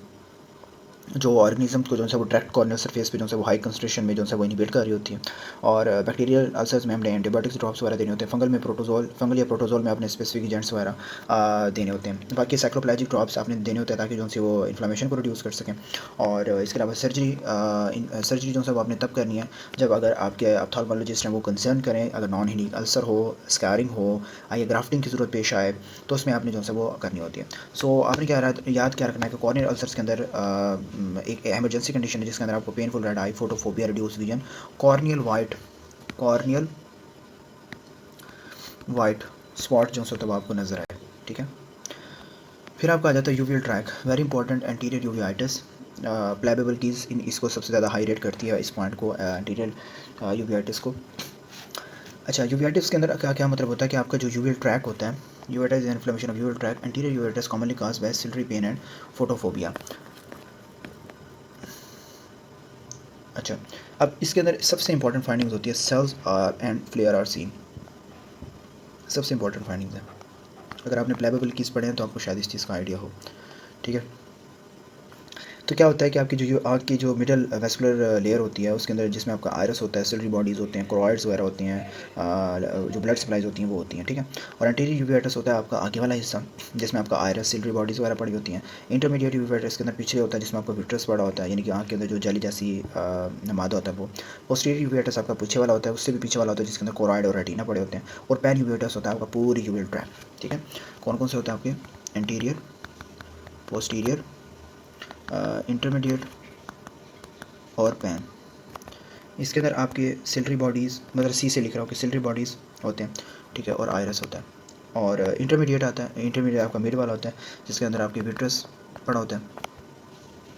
और पोस्टीरियर के अंदर आपकी जो है वो क्रोइड और रेटिना जो है वो पड़ा होता है। और पैन के अंदर जो है वो होल यूवियल ट्रैक्ट आपको देखने को मिल रही होती है। ये आपने इंपॉर्टेंट चीज़ याद रखनी है कि एंटीरियर, ये क्वेश्चन भी एंटीरियर से ही आता है कि सेल्स एंड फ्लेयर जो है आपको नज़र आ रही होती है। तो यूवियाटिस के अंदर अगर इम्यून मीडिएटेड या इन्फेक्टिव इन्फ्लामेशन हो या ऑटोइम्यून डिजीज़ की वजह से अगर कोई ना कोई बीमारी अगर हो तो उसकी वजह से इन्फेक्शन होना स्टार्ट हो जाता है। HSV है, टॉक्सिप्लाज्मोसिस है, ट्रॉमा है, इंजरी है, सर्जरी है, ग्रोथ वगैरह जो है वो हो सकती है। तो एंटीरियर यूवियाटिस मोस्ट कॉमनली जो है वो पूछा जाता है। Cells and flare anterior chamber का मतलब ये होता है कि कॉर्निया और जो आयरस है उसके दरमियान जो फ्लूइड फील्ड स्पेस।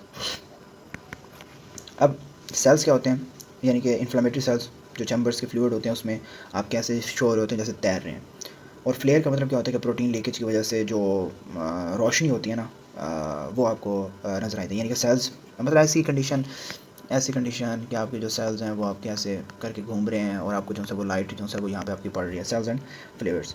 तो पेशेंट को डल, पेन, फोटोफोबिया, ब्लड विजन जैसे देखने को मिल रही होती है। इसके अलावा floaters, so ciliary flush, photophobia, small painful fever, cells and flare, very important finding, very important for me.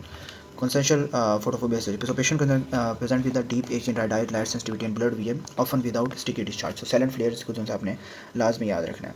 इसके अंदर हमने ऑप्थेल्मिक एग्जामिनेशन वगैरह करवानी होती हैं। और जो ट्रीटमेंट है इसमें हमने intraocular pressure, very important, intraocular pressure जो है वो आपने चेक करवाना होता है क्योंकि यूवेटिस के अंदर जो प्रेशर है वो लो हो सकता है और सेकेंडरी ग्लूकोमा की वजह से भी जो होता है वो हाई हो और जो रेड आई है वो डिफ्रेंशिएट कर सकें इंट्राओकुलर प्रेशर के अंदर। और ट्रीटमेंट के अंदर आपने टॉपिकल स्टीरॉइड्स, कॉर्टिकोस्टीरॉइड्स जो है वो देने होते हैं जो आपकी इन्फ्लेमेशन को सप्रेस करें और इन्फ्लेमेटरी सेल्स और प्रोटीन की लीकेज उनको कम करें। साइक्लोप्लेजिया, डायलेटिन ड्रॉप्स आपने देखने होते हैं। और इसके अलावा अंडरलाइंग जो इन्फेक्शन है उनको आपने देखना होता है। बाकी सिस्टमिक स्टीरॉइड, इम्यूनोसप्रेसिव थेरेपी आपने देनी होती है। बाकी अर्जेंट जो है वो आपने ऑप्थेल्मोलॉजिस्ट से फॉलोअप या कंसर्न आपने करना होता है। ठीक हो गया। सो दिस इज़ वेरी इंपॉर्टेंट, याद रखना है अपने एंटीरियर यूवियाटिस, कॉर्नियल अल्सर, जिनको मैं ज़्यादा उससे पढ़ा रहा हूँ, पेट्रेगियम और इन्फेक्टिव कंजक्टिवाइटिस। पोटोसिस को छोड़ दें बेशक आप। कैलेजियन वेरी इंपॉर्टेंट कैलेजियन, काफ़ी बार है। स्ट्राई वेरी इंपॉर्टेंट। इसके अलावा बेल्फराइटिस वेरी इंपॉर्टेंट। ठीक हो गया। फिर आ जाता है आपका प्यूपिल।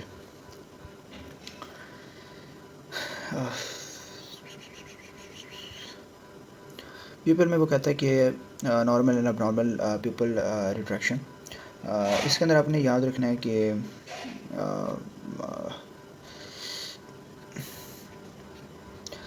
अच्छा, इससे पहले ना एक चीज़ याद रख लें कि आपने ना कुछ चीज़ें होती हैं कि अगर आपको ऊपर जितनी भी हमने चीज़ें पढ़ के आए हैं या कुछ भी है, आपने ना मेन चीज़ों को याद रखना है। जैसे इची है तो एलर्जिक कंजक्टिवाइटिस है, स्टिकी है तो बैक्टीरियल है, जो मैं भी आपको पढ़ा के हूँ, वाटरी है तो वायरल है, कॉर्नियल स्टेनिंग है, वाइट स्पॉट है तो कैराटाइटिस है या अल्सर है, कॉर्नियल अल्सर है, पेन है, फोटोफोबिया, सेल्स एनक्लेयर है तो यूवियाटिस है which is anterior uveitis, fair pain है, वॉमिटिंग है, हाई इंट्राकुलर प्रेशर है तो एंगल क्लोजर ग्लूकोमा है। वो आप हम जो ग्लूकोमा पढ़ेंगे ना तो उसके अंदर आपको जो है वो आइडिया हो जाएगा।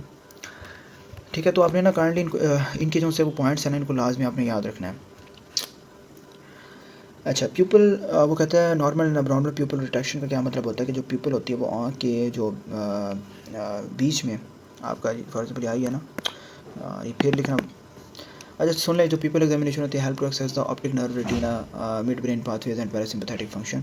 खैर जो आपकी जो पीपल्स होती हैं वो आँख के जो होता है वो आपका जो काला वाला गोल हिस्सा होता है ना असल में, उसकी एक ओपनिंग होती है। कोई सॉलिड चीज़ या फिर कोई ख़राब में जो रोशनी होती है आपकी कंट्रोल जो सा वो कर रहा होता है। तो जब रोशनी ज़्यादा होती है तो आपको पता है कि आप जब कोई भी पेशेंट अगर आपके पास आता है ना तो एक आप याद रखते हैं pupil reactive to light. Pupil जो होते हैं आपके जो पेशेंट होते हैं जब उनकी ब्रेन डेथ हो या फिर आपके पीपल रिएक्टिव टू लाइट ना हो तो आपको पता है कि हम जो है उसे डेथ कंसर्न जो है वो समटाइम हम कर देते हैं। क्लियर, और हम रोई मार के भी चेक कर लेते हैं अगर कहीं ना कहीं सेंसेशन है या आँखें जो है वो झपक लेता है। तो प्यूपल का जो रिएक्शन है, प्यूपल की जो कंस्ट्रक्शन है उसका जो सा वो आपने पढ़ा होता है कि आपका जब भी पेशेंट पड़ा होता है ना तो आपने मतलब सारी बात है जब भी आप अगर आप हाउस जॉब करें तो आपने काफ़ी बार ये किया होगा कि आपने प्लांटर्स देखे होंगे एट द एंड जब पेशेंट की डेथ होती है या जो प्यूपल है उसका आपने रिएक्शन देखना होता है कि जो प्यूपल है उसके ऊपर रोशनी पड़ रही है या नहीं, ये कंस्ट्रक्ट हो रहे हैं या नहीं। ठीक है, तो प्यूपल रिएक्टिव टू लाइट हमने जो सा वो देखना होता है। अब दो पाथवेज आपने याद रखने हैं प्यूपल्स के, एक efferent relative afferent pupillary defect which points toward the optic nerve and severe retinal illness। ठीक है ना, एक आपने एफरेंट पाथवे और एक आपने याद रखना था ईफरेंट पाथवे। एफरेंट पाथवे होता है इनपुट का रास्ता, यानी कि रोशनी आ रही है और आँख के जो पिछले वाला यानी कि आपकी जो रेटिना है आँख के पीछे जो लाइट सेंसिटिव लेयर है उसके ऊपर गिरती है और वो सिग्नल जो है वो ऑप्टिक नर्व की तरफ जाता है, ये होता है आपका एफरेंट। ठीक है ना, यानी कि ऑप्टिक नर्व से आपकी जो है वो आपका ब्रेन तक यानी कि लेके आने वाला एफ, और एक होता है ई फ्रंट, अब इसने लेके जाना है। अब ब्रेन से जो पैरासिम्पैथेटिक फाइबर्स होते हैं जो वापस जो से आ रहे होते हैं वो आयरस के जो स्फिंक्टर मसल्स होते हैं यानी जो पीपल्स को छोटा करने वाले मसल्स होते हैं उनको एक्टिवेट करते हैं और पीपल जो है वो क्या कर रहा होता है, कंस्ट्रिक्ट कर रहा होता है। इसको हम कहते हैं आउटपुट, इसको हम कहते हैं इनपुट। तो दोनों चीज़ें होती हैं। तो सिंपैथेटिक पाथवेज के अंदर जो पीपल जो है वो डायलेट कर रहा होता है और पीपल की अगर एबनॉर्मलिटी हो तो ऑप्टिक नर्व की जो प्रॉब्लम हो रही होती है, थर्ड नर्व की प्रॉब्लम वगैरह आपको देखने को मिल रही होती है।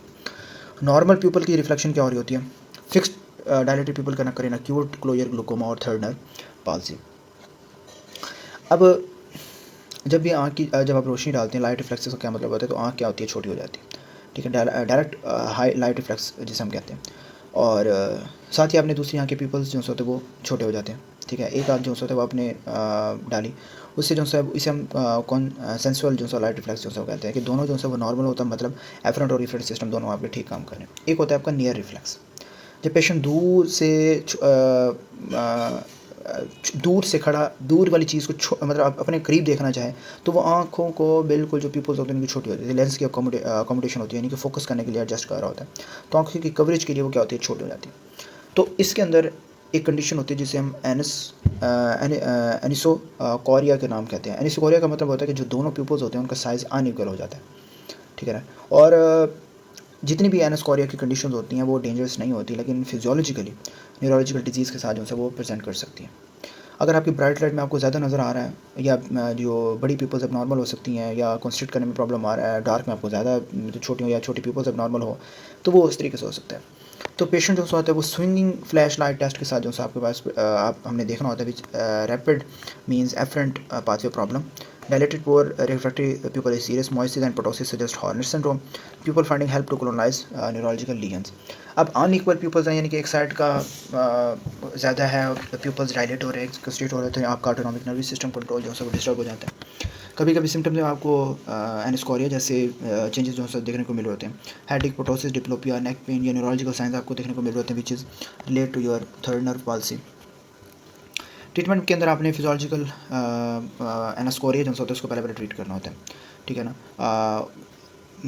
अकॉर्डिंग टू फॉलो अप या ओपीडी हम जो सा ट्रीटमेंट देते हैं, लेकिन मोस्टली जो सा वो अगर गाइडेंस पढ़ें तो उसके अंदर ट्रीटमेंट की ज़रूरत नहीं होती। और NHS.UK की तरफ से एक आई थिंक वेबसाइट होती है, उसके अंदर आई थिंक ये लिखा हुआ है।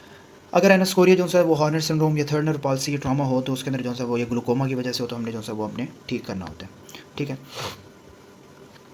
फिर आपका जो है वो इम्पोर्टेंट आ जाता है आपका रैपिड के नाम से। रैपिड के नाम से रैपिड होता है आपका रिलेटिव एफरेंट प्यूपिलरी डिफेक्ट। इसके अंदर आपका क्या होता है कि आपकी जो एफरेंट पाथवे है यानी रेटिना से ऑप्टिक नर्व का जो रास्ता होता है, कैसे, रेटिना से ऑप्टिक नर्व, ये जो पाथवे होता है ना, इसके अंदर अगर आँख के अंदर कमजोरी आ जाए तो हम कहते हैं रैपिड एफरेंट पैपिलरी डिफेक्ट, और ऐसे ही होता है रैपिड इफरेंट पैपिलरी डिफेक्ट, ठीक है ना। तो इसके अंदर जो प्यूपल्स के मसल्स होते हैं वो ख़राब हो जाते हैं और मसला जो सब आपके सीनस का होता है, और जो आपकी जो रोशनी हमारी आंखों में पड़ती है वो आपके ब्रेन तक नहीं जाती, ठीक है। तो आपकी ऑप्टिक नर्व जो है वो डैमेज होती है, इसमें हमें visual loss, dim vision, colour vision वगैरह हमें नज़र आ रही होती हैं। स्विंगिंग फ्लैश लाइट जो आपने ऊपर पढ़ा है ये हमने करवाना होता है, और इसमें क्या होता है कि लाइट को एक आंख से दूसरी आंख पे रैपिडली जो है वो शिफ्ट करते हैं, और अफेक्टेड आईज जो सी होती हैं, मतलब एक आंख पे आपने की हुई है तो फ़ौरन से दूसरी आंख पे जो है वो डालते हैं। तो जो अफेक्टेड आई होती है, जो पीपल्स होते हैं वो एक्सपेक्टेडली जो है वो कंस्ट्रक्शन की बजाय डायलेशन शो कर देते हैं, ठीक है, एक्सपोज हो जाते हैं। तो ट्रीटमेंट के अंदर आपने जो है वो अंडरलाइन ट्रीटमेंट करना होता है, यानी कि कॉज को ऑप्टिक न्यूराइटिस है या रेटिनल आर्टरी या वेन की डिजीज़ है, रेटिनल डी अटैचमेंट्स वगैरह हैं, तो उनको जो है आपने ठीक करना होता है। तो रैपिड हमने कैसे करना होता है, इन विच ऑप्टिक नर्व आपकी जो होता है वो इन्वॉल्व हो, या सीवियर रेटिना का जो है वो प्रॉब्लम हो, जो प्यूपिल का जो साइज़ है वो आपका नॉर्मल हो, स्विंगिंग फ्लैश लाइट्स जो होता है वो आपने टेस्ट करवाना होता है इसके अंदर। इसके अलावा आ जाता है आपका हॉर्नी सिंड्रोम प्यूपल। क्या होता है आपका हॉर्नर सिंड्रोम प्यूपल, ये आपका हॉर्नी सिंड्रोम प्यूपल। इसके अंदर आपका क्या होता है कि आपकी जो सिंपैथेटिक पाथवेज होती हैं यानी कि उनका प्रॉब्लम हो रहा होता है। अब इसके अंदर आपको मायोसिस यानी कि आपकी प्यूपल का क्या हो जाना, छोटा हो जाना, प्टोसिस, माइल्ड प्टोसिस यानी कि आपका जो आइज़ होती हैं आईलिड्स का गिर जाना, म्योसिस, प्टोसिस एंड हाइड्रोसिस यानी कि आपका जो पसीना वगैरह हो वो क्या हो जाए, कम हो जाना, ठीक है। तो सिंपैथेटिक नर्व्स जो से वो पीपल्स को जो से वो डायलेट करी होती हैं, और अगर ये पाथवेज ब्रेन, नेक, चेस्ट या कॉरिडोर आर्टरी के लेवल पे डैमेज हो जाए तो आपकी जो पीपल्स हैं वो प्रॉपर्ली डायलेट नहीं कर सकती, आईलिड गिर जाती है, एनास्कोरिया जैसे डार्क में आपको ज़्यादा नज़र आ रहा होता है, तो वो कंडीशन होती है। तो आप कहेंगे यार ये तो है भी मस्त कंडीशन है ना, और इसके अंदर जो पीपल्स है वो आपकी छोटी हो जाती हैं, डार्क में आपको ज़्यादा नज़र आ रहा होता है, माइल्ड सिप्टोसिस होती है। डायग्नोसिस के अंदर आपने हॉर्नर सिंड्रोम को जो है वो क्लियर आउट करना होता है, और काज अंडरलाइन जो है वो आपने काज को देखना होता है, ठीक है। फिर आपका आ जाता है इसी के अंदर, यार अभी पेंसिल नहीं चल रहा, अच्छा, उसके अलावा आपका आ जाता है थर्ड नर्व पॉल्सी। अब थर्ड नर्व पॉल्सी के अंदर आपका ऑक्यूलोमोटर जो नर्व होता है वो अफेक्ट हो जाती है, जिसकी वजह से आई की मूवमेंट, एलिवेशन वगैरह, कंस्ट्रिक्शन आपकी जो सा है वो नहीं हो रही होती, ठीक है। इसके अलावा आ जाता है एक एडिटोनिक प्यूपल। क्या हो जाता है, एडिटोनिक प्यूपल। एडिटोनिक प्यूपल से मतलब होता है कि प्यूपल जो सा है वो आमतौर पर जो आपका एक साइड के ऊपर जो है वो भारी हो जाता है। अब उसके अंदर जो है वो आपकी ट्यूमर या ऐसी कोई कंडीशन होती है उसकी वजह से आपको जो है वो देखने को मिल रहा होता है। सिलरी गैंग्लियंस या शॉर्ट सिलरी जो नर्व्स होती हैं वो डैमेज होने की वजह से जो है वो आपके जो लाइट रिफ्लेक्सेस होते हैं, फाइबर्स होते हैं वो ज़्यादा इफेक्ट होता है, जिसकी वजह से अकोमोडेशन के अंदर प्रॉब्लम जो है वो आ रही होती है, which is not quite important. आपने जो है वो सारी चीज़ों के अंदर आपने याद रखना है कि आपको नॉर्मल प्यूपल के अंदर जो सा आता है वो आपको नॉर्मल अगर प्यूपल है तो उसके अंदर जो सा आपको कंस्ट्रक्शन जो सा वो देखने को मिलेगी जब आप लाइट जो सा वो डाल रहे होते हैं। इसके अलावा अपोजिट आई के ऊपर जो सा वो कॉन्सिशियल जो सा कंस्ट्रक्शन देखने को मिलती है। इसके अलावा अगर आपने रैपिड पढ़ा है, हॉर्नर पढ़ा है, थर्ड नर्व पॉल्सी पढ़ा है, एडी पढ़ा है, इन सारों के अंदर आपने डिफ्रेंशिएट करना है कि रैपिड के अंदर अपने ऑप्टिक नर्व और सीवियर रेटिनल डिजीज़ आपने देखना होता है। हॉर्नर के अंदर आपके अंदर स्मॉल प्यूपल जो मैंने अभी आपको पढ़ाए हैं, एनाडोसिस वगैरह की कंडीशन प्यूपल, और आपको डार्क के अंदर ज़्यादा आता है which is anisocoria. Third nerve palsy के अंदर आपको प्यूपल्स बड़े नज़र आ रहे होते हैं, प्रोसेस और आई मूवमेंट जो सा प्रॉब्लम नज़र आ रही होती है। एडी के अंदर जो है आपको प्यूपल्स बड़े आते हैं, लेकिन इसके अंदर ब्राइट में आपको ऑब्वियस जो होता है वो नज़र आता है, और लाइट नियर डिसोसिएशन आपको नज़र आ रही होती है, ठीक है। और नेक्स्ट आपका आ जाता है आपका लेंस का। लेंस में cataract is the most common condition overall related to the age. So age related cataract होता है। Cataract the opacification of the lens gradually painless in the. अब यहाँ देखें कि अगर ये आपकी नॉर्मल आइज़ हैं और ये आपका क्लियर लेंस है तो आपको आगे ऐसे लगता है कि जैसे वाइट से जो है वो पर्दा आ गया, ठीक है। तो जो ओपेसिटी होती है, धुंधला वगैरह जो उससे साफ नज़र ना आना, वो होती है चीज़ें, ठीक है। It is not a difficult topic to be honest. इसके अंदर बस आपने याद रखना है कि जो आपकी लेंस के प्रोटीन्स या फाइबर्स होते हैं ना, वो उम्र के साथ साथ जो होता है वो क्या हो जाते हैं, उसकी एग्रीगेशन होना स्टार्ट हो चेंज होते रहते हैं, और प्रोटीन्स के अंदर जो है एग्रीगेशन जो है होना स्टार्ट हो जाती है, जिसकी वजह से स्ट्रक्चरल डीजनरेशन जो है आपको होती है, और लेंस की जो ट्रांसपेरेंसी होती है वो आपकी कम हो जाती है, ठीक है। तो लेंस पहले साफ़ था और बाद में जो है वो क्लाउडी हो गया है, ठीक है ना, क्लाउडी हो गया है। तो उसके अंदर अब पेशेंट की painless gradual blur, night clear, poor red reflex, grey white lens opacity and improve only with surgery not stop. So patient present with the report slowly worsening blur, glare while driving. Glare का लग आपने याद रखना कि आगे आँखों के आगे जो होता है वो आपको ऐसा लगता है जैसे कोई चीज़ आ गई हो, ठीक है। तो and needing more light for the reading, ठीक है। इट्स अ कॉमन सी कंडीशन है, एक दफ़ा देख लीजिएगा अभी। वेरी इंपॉर्टेंट ग्लूकोमा का जो सबसे इंपॉर्टेंट चीज़ होती है ना, वो आपकी ओपन एंगल ग्लूकोमा होता है, ठीक है ना। प्राइमरी ओपन एंगल ग्लूकोमा और आपका एंगल क्लोजर ग्लूकोमा होता है, जो कि आपके मोस्ट इंपॉर्टेंट होते हैं और जो एग्जाम के अंदर भी आपके पास आते हैं। ग्लूकोमा जो होता है वो एक ऐसी डिजीज़ होती है, यानी कि ग्रुप ऑफ डिजीज़ होती है जिसके अंदर जो आपकी ऑप्टिक नर्व होती है वो डैमेज हो जाती है, ठीक है। यानी कि आपकी जो आँख से आपके ब्रेन तक जो सिग्नल लेके जा रही होती है वो डैमेज हो जाती है, और इसके अंदर फिर विजुअल फ्लूइड लॉस और इंट्राओकुलर प्रेशर, आँख के अंदर जो प्रेशर है वो आपका ज़्यादा हो जाता है, जिसे हम ग्लूकोमा में मोस्ट कॉमनली आपका प्रेशर ज़्यादा होता है, तो उससे हम कोरिलेट हम कर रहे होते हैं।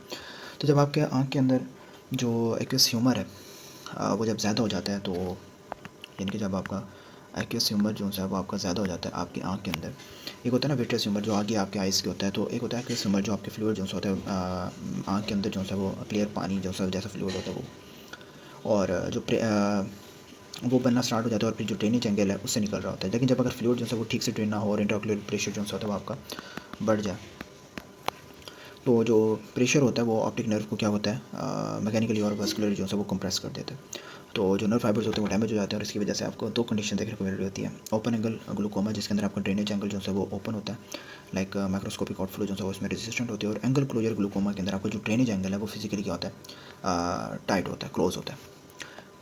क्रॉनिक और often silent and can present acutely with pain and halos. ये दो फाइंडिंग्स बहुत इंपॉर्टेंट है। अब इसके अंदर करना क्या है, इसकी जो दो टाइप्स हैं सिर्फ उन्हीं को आपने जो है वो अच्छे तरीके से पढ़ना है। ओपन एंगल के अंदर क्या होता है कि आपने सबसे कॉमन टाइप होती है जिसके अंदर आपका जो ड्रेनेज एंगल होता है वो आपका आपको लग रहा होता है कि यार इसका जो ड्रेनेज एंगल है वो क्या है आपका ओपन एंगल के अंदर जो ड्रेनेज है वो आपकी ओपन है, लेकिन इसके अंदर ओपन नहीं होती, यानी कि आपका जो फ्लूइड निकलने का सिस्टम होता है वो आपका क्या हो जाता है, क्लोज होता रहता है, ठीक है ना, क्लोज दी ड्रेनेज सिस्टम। तो बेसिकली ट्रैबेकुलर आउटफ्लो जो होता है, यानी कि फ्लूइड का ड्रेनेज सिस्टम होता है वो आपका ग्रेजुअली रेजिस्ट हो जाता है। ट्रैबेकुलर फ्लो जो होता है वो आपका क्या हो रहा होता है, आपका रेजिस्ट कर रहा होता है, जिससे आपका जो इंट्राओकुलर प्रेशर जो होता है वो आपका बढ़ जाता है। ये आपको इमेज में भी आपको जो नज़र आ रहा होता है कि आपके एंगल ग्लूकोमा के अंदर जो आपका प्रेशर होता है, प्रेशर की गेम होती है कि जो प्रेशर होता है वो आपका बढ़ जाता है। अब जो प्रेशर होता है वो मैंने आपको बताया कि आपके ऑप्टिक नर्व को जो होता है वो क्या कर रहा होता है, इंट्राओकुलर प्रेशर आपकी जो ऑप्टिक नर्व होती है उसको जो है वो आपको सप्रेस कर रहा होता है, ठीक है। और पेरिफेरल नर्व फाइबर से जो है वो पहले अफेक्ट होती हैं, और जो साइड विजन्स होती हैं उस तक जो है वो फैल जाती हैं।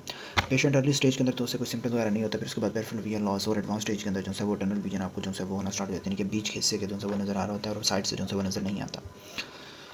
Assessment include intraocular pressure, optic test, visual field and angle evaluation. Angle closure के अंदर क्या होता है कि जो ड्रेनेज एंगल होता है वो फिजिकली नैरो हो जाता है, इसके अंदर तो आपका प्रेशर बढ़ गया ना, तो इसके अंदर आपको जो फिजिकली जो है वो नैरो हो जाता है, क्लोज हो जाता है। तो जो क्लोजर एंगल क्लोजर है, यानी कि एंगल का क्लोज हो जाना, ये एक्यूट भी है, क्रोनिक भी है। तो इसके अंदर जब आपका आयरस जो होता है, यानी कि जो कलर आपको शोर होता है ना, आपका ब्राउन कलर है, ग्रीन है, येलो है, अब वो ड्रेनेज एंगल का आगे आके जो है वो फ्लूइड का आउटफ्लो ब्लॉक कर देता है, जिसकी वजह से इंट्राओकुलर प्रेशर जो है वो बढ़ जाता है, और सडनली जो प्रेशर है वो राइज हो जाता है, या कॉर्नी को क्लाउडी जो है वो कर देता है। इसलिए एज के साथ साथ जो लेंस होता है वो मोटा होता जाता है, और नैरो जो है वो एंगल का जो रिस्क है वो ज़्यादा हो जाता है। पेशेंट को सीवियर साइन, रेड आई और ब्लड विजन्स या विजुअल लॉस जो होता है वो चीज़ें देखने को मिल रही होती हैं। हेलोस का क्या मतलब होता है हेलोस अराउंड लाइट्स, यानी कि कॉर्नियल एडिमा जो होता है वो लाइट को जो है वो स्कैटर कर रहा होता है आपको। अब जैसे आपकी अगर आपने ग्लासेस लगाई हुई है ना, तो अपने ग्लासेस को ना किसी ऐसे कपड़े से साफ़ करो जिससे आप जो है ना ये जब ऐनक लगाओ तो आपको स्कैटर्ड जो है वो लाइट्स नज़र आए, यानी कि लाइट जो है वो स्कैटर्ड हो रही है। तो इस तरीके से जो है आपको नज़र आ रहा होता है। तो क्लिनिकली के अंदर जो है वो ग्लूकोमा की जो है वो family history, rise in intraocular pressure, acute disc changes या विजुअल फील्ड इफेक्ट जो है आपको देखने को मिल रहा होता है। इसके अंदर आपको painful red eye, halos, vomiting, emergency नज़र आ रहा होता है। और ओपन एंगल के अंदर अक्सर आपको स्क्रीनिंग या रूटीन एग्जाम जो होता है उसमें आप देख लेते हैं। बाकी टोनोमीट्री हम करते हैं, टोनोमीट्री एक दफ़ा हीयर पॉइंट्स देख लेंगे। कब डिस्क इन्लार्जमेंट आपको देखने को मिल रही होती है, पेरिफेरल फील्ड लॉस होता है, of no system in chronic disease, acute cure cause pain and nausea, family history is important. So patient present with a chronic disease may be asymptomatic, while acute closure present with severe eye pain, blood vision, halos, headache and vomiting, which is very important closure glaucoma. halos का आप जहाँ भी लफ्ज़ देखेंगे आपने जो आंखें बंद करके closure glaucoma जो है लगा देना। तो टोनोमीट्री के अंदर जो आँख का प्रेशर होता है वो देखना होता है, यानी कि इंट्राओकुलर प्रेशर में ये करना होता है। बाकी ऑप्टिक नर्व की एग्जामिनेशन, विजुअल फील्ड की टेस्टिंग या गोनियोस्कोपी जिसमें स्पेशल लेंस से जो है वो ड्रेनेज एंगल देखना होता है, इसे कहते हैं गोनियोस्कोपी। ट्रीटमेंट में आपने जो इंट्राओकुलर प्रेशर है उसको ठीक करना होता है ताकि जो नर्व है वो डैमेज है उसका कम हो सके, और जो लॉस ऑफ विजन है वो तो नहीं आती, लेकिन जो ट्रीटमेंट है वो जो प्रिजर्वेशन है, रिस्टोरेशन है, वो उसके लिए जो है वो इंपॉर्टेंट होता है। आई ड्रॉप्स, प्रोस्टाग्लैंडिन्स वगैरह बीटा ब्लॉकर्स देते हैं ताकि एक्वस की जो प्रोडक्शन है वो कम हो, प्रेशर जो है वो कम हो। कार्बोनिक एनहाइड्रेज इनहिबिटर देते हैं ताकि जो कार्बोनिक एनहाइड्रेज इनहिबिटर देते हैं ताकि जो आपकी एक्वस ह्यूमर की जो प्रोडक्शन है वो रिड्यूस हो सके। और अल्फ़ा एगोनिस्ट देते हैं, ताकि जो एक्वस ह्यूमर की प्रोडक्शन है और आउटफ्लो है वो दोनों इंप्रूव हो सकें। इसके अलावा पीपल को जो है वो कंस्ट्रिक्ट करके जो है वो ट्यूबुलर फ्लो आउटफ्लो को जो है वो इंप्रूव करते हैं, जिसके हम कहते हैं मियोटिक्स पेलोकार्पिन का जो मैनेजमेंट होती है वो देते हैं। बाकी लेज़र ट्रीटमेंट और सर्जरी वगैरह भी जो है वो हमने करनी होती है। एक्यूट क्लोजर का जो ट्रीटमेंट होता है वो आपने इमीडिएट होता है, और सिस्टमिक जो है प्रेशर को कम करना होता है, और लेज़र आइड्रोटॉमी जो होता है वो आपने करनी होती है इसके अंदर, ठीक है। तो आपने याद रखना है कि ओपन एंगल ग्लूकोमा के अंदर जब भी आपके पास पेशेंट प्रेजेंट करेगा तो वो ऑफन साइलेंट होगा, ठीक है, और क्रोनिक होगा, पेनलेस होगा, ठीक है। अगर ओपन एंगल ग्लूकोमा के अंदर आपके पास पेशेंट आता है तो वो क्या होता है, साइलेंट, क्रोनिक, पेनलेस, और इसके अंदर क्या होती है, पेरिफेरल विजन लॉस हो जाती है। अगर आपके पास एक्यूट एंगल क्लोजर का आता है तो उसके अंदर आपको क्या होती है, painful red eye, haloes, nausea, vomiting and it is a emergency condition. वो पेनलेस है और ये क्या है आपका पेनफुल है, ठीक है। और intraocular pressure, visual field, optic nerve, सारी चीज़ों को जो है आपने देखना होता है, ठीक है।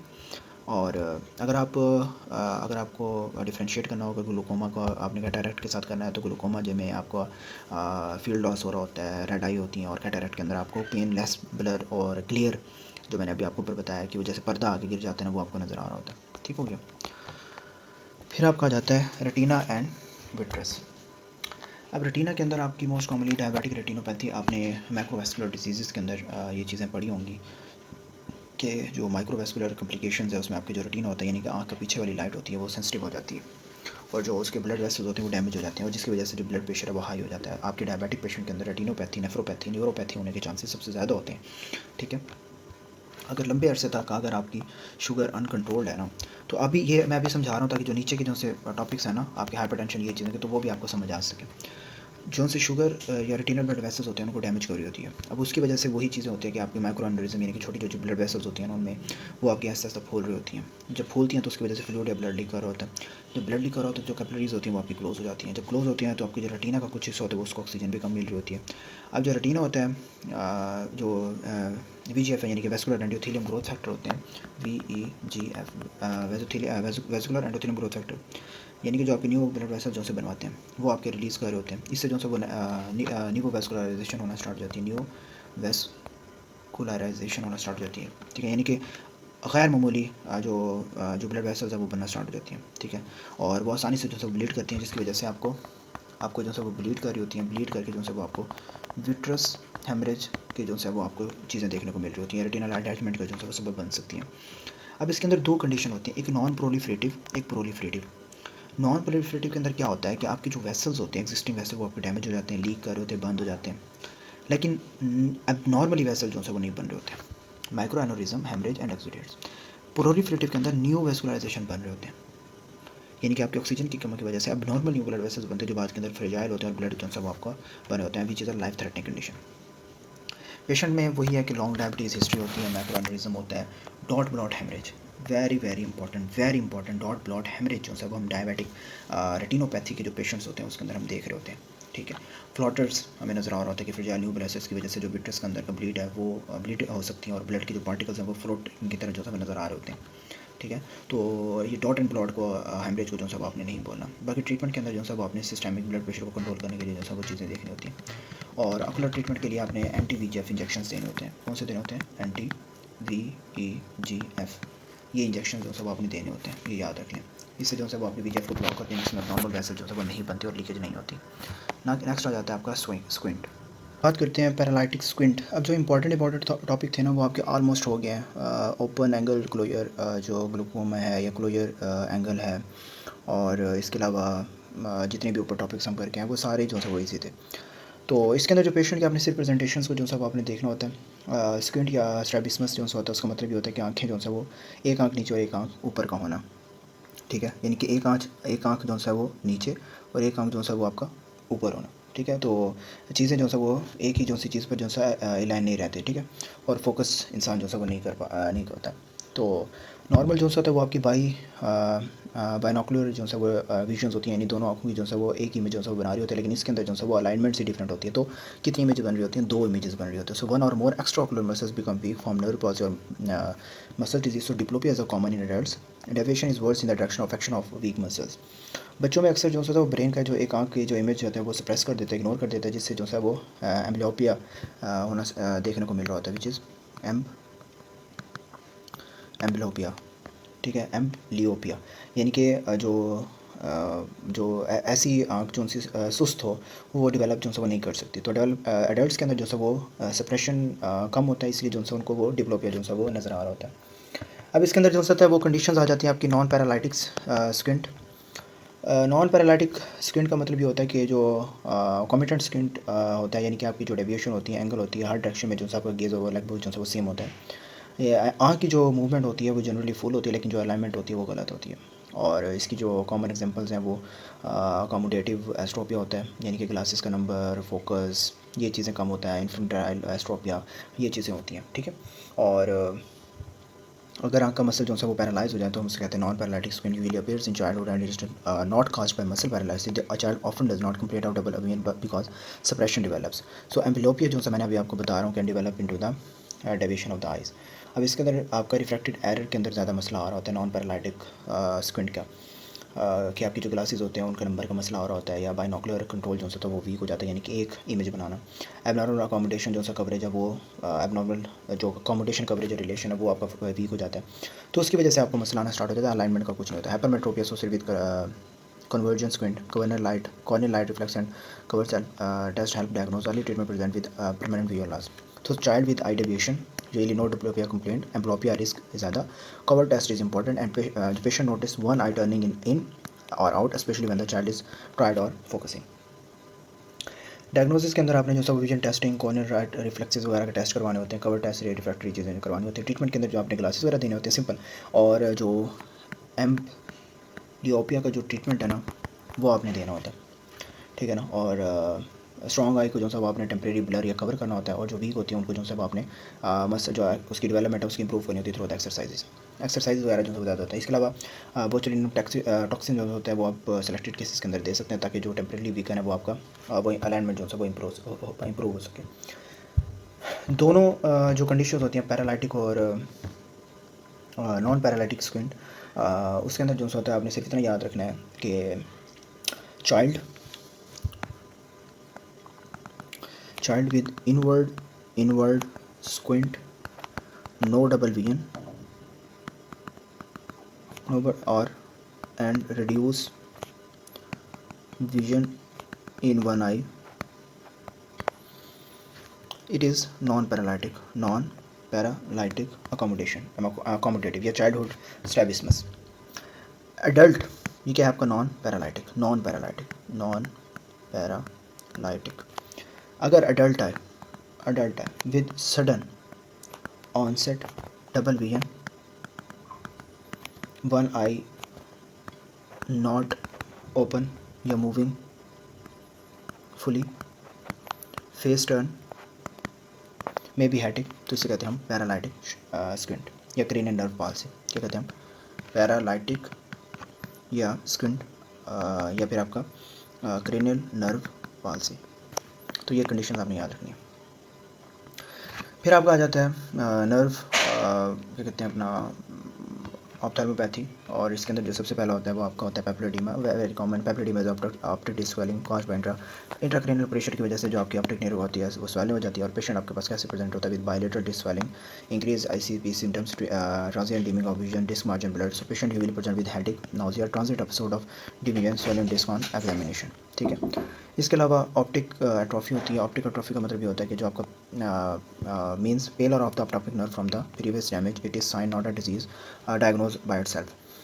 अब इसके अंदर जो ऑप्टिक एट्रोफी होती है, इसके अंदर आपको पेल डिस्क, ये इस तरीके से आपको जो है वो पेल डिस्क मिल रही होती है, जिसकी वजह से आपको कलर विजन लॉस हो जाता है, विजुअल डिफेक्ट जो आपको नज़र आ रहा होता है, जो रैपिड जो होता है वो प्रेजेंट होता है, यानी कि patient present with the vision loss that may be gradual on previous poor colour vision और फील्ड डिफेक्ट।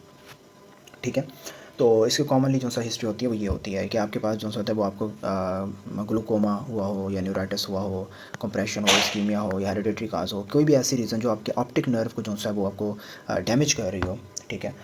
तो उसके अंदर जो होता है वो उसे हम कहते हैं कि ऑप्टिक की जो एट्रोफी होगी, यानी कि अब वो जो है वो ऑप्टिक नर्व जो सी है वो आपकी सही तरीके से जो है वो काम नहीं कर रही। उसके जो नर्व फाइबर्स हैं या उसकी जो डिजनरेशन है नर्व फाइबर्स की, वो आपकी क्या हो जाए, नर्व फाइबर की डिजनरेशन होना स्टार्ट हो जाए। अब ये लिखे यार, एक तो ना, अच्छा सुन लें, सिर्फ ऑप्टिक नर्व के फाइबर जो है वो डिजनरेशन या लॉस हो जाते हैं, और उसकी वजह से फंडस एग्जामिनेशन में आपको जो ऑप्टिक नर्व है वो आपको सफ़ेद या फीकी स्याही जैसी जो है वो नज़र आ रहा होता है, जैसे आपको यहाँ पे मैंने आपको मेंशन किया इस जगह के ऊपर। ठीक है।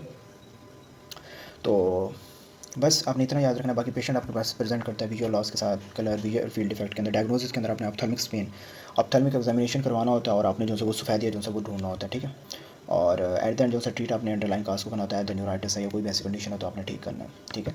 तो ऑप्टिक एट्रोफी के अंदर आपने सिर्फ याद रखना है कि it is a pale optic disc vision loss and related to separate disease which is previously cause, and सिर्फ आपने प्रीवियसली काज ढूंढनी है, ग्लूकोमा, स्कीमिया, इन्फ्लेमेशन है, कंप्रेशन है, टॉक्सिन्स है, न्यूट्रिशन है, हाइड्रेटी है, कुछ भी हो सकता है। ठीक है। बाकी क्रेनियल नर्व्स आपने खुद देखनी है एक दफ़ा। Ocular trauma which is quite not important, जो इंपॉर्टेंट थी वो मैंने आपको बता दिया। विटामिन ए डेफिशिएंसी आपने बायोकेम के अंदर भी मैक्सिमम टाइम पढ़ा होगा, अब ये चल नहीं रहा, मुझे गुस्सा आ रहा है। विटामिन ए डेफिशिएंसी जो है वो डैमेज करता है आपके ऑकुलर सरफेसिस को, और आपको पता है कि जो मोस्ट कॉमनली आपकी सिस्टमिक डिजीज़ होती हैं, या आप जो आप बायोकेम के अंदर आप vitamin A, B, C, D ये चीज़ें पढ़ते हैं, तो उसमें आपने जो सही चीज़ें पढ़ी होंगी कि विटामिन ए की जो डेफिशिएंसी होती है वो डैमेज कर रही होती है ऑकुलर सरफेस को, आपको नज़र नहीं आ रहा होता, नाइन ब्लाइंडनेस जो होते हैं वो आपको दे रही होती है। तो patient often child present with poor vision and dim light, dry eyes, advance case में हैव कॉर्नियल अल्सरेशन। तो Bitot's spots is a most common condition with corneal xerosis and malnutrition जो चाइल्ड होता है उसके अंदर जो most commonly जो history देते हैं वो आपको देखने को मिल रही होती है। ठीक है ना। और